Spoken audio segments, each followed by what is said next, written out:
नागपूरचं हे विविध भारती केंद्र आहे. संध्याकाळचे 6:58 होत आहेत. प्रसारित करीत आहोत ठळक मराठी बातम्या.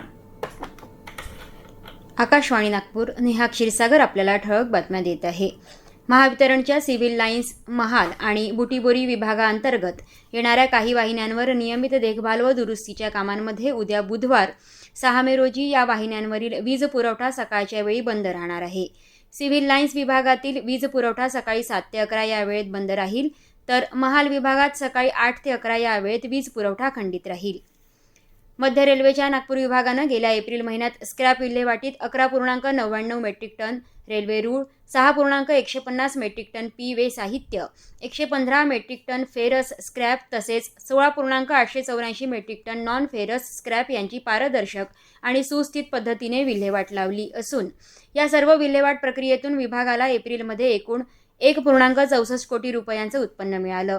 नागपूर विभाग अप्रचलित व अनुपयोगी साहित्याची नियमित ओळख करून त्यांची शिस्तबद्ध विल्हेवाट लावत असून यामुळे संसाधनांचा अधिक परिणामकारक वापर साध्य होत आहे आणि भारतीय रेल्वेच्या आर्थिक शाश्वततेलाही बळकटी मिळत आहे. पश्चिम बंगाल, केरळ, तामिळनाडू, आसाम आणि केंद्रशासित प्रदेश पुद्दुचेरीमध्ये पार पडलेल्या विधानसभा निवडणुकांचे निकाल जाहीर झाले आहेत. पश्चिम बंगालमध्ये भाजपाला स्पष्ट बहुमत मिळालं असून तिथं सरकार स्थापनेसाठी हालचाली सुरू झाल्या आहेत. केंद्रीय गृहमंत्री अमित शहा पर्यवेक्षक म्हणून काम पाहतील. येत्या 9 मे रोजी नवीन मंत्रिमंडळाचा शपथविधी होण्याची शक्यता आहे. पश्चिम बंगालच्या निवडणूक निकालानंतर काळजीवाहू मुख्यमंत्री ममता बॅनर्जी यांनी आज निवडणूक आयोगावर थेट आणि तीव्र टीका केली.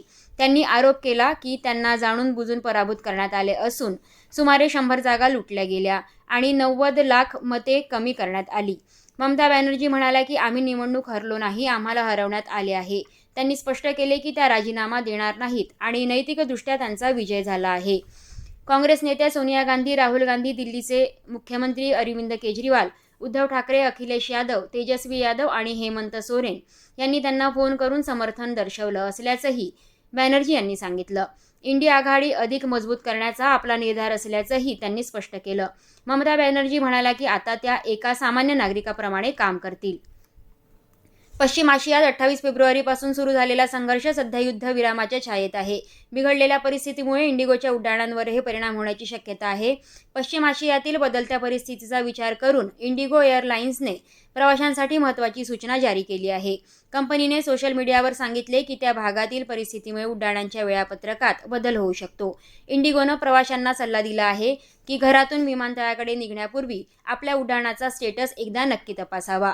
याबरोबरच हे बातमीपत्र संपलं. यापुढील बातमीपत्र रात्री 8:42 प्रसारित केलं जाईल. नमस्कार.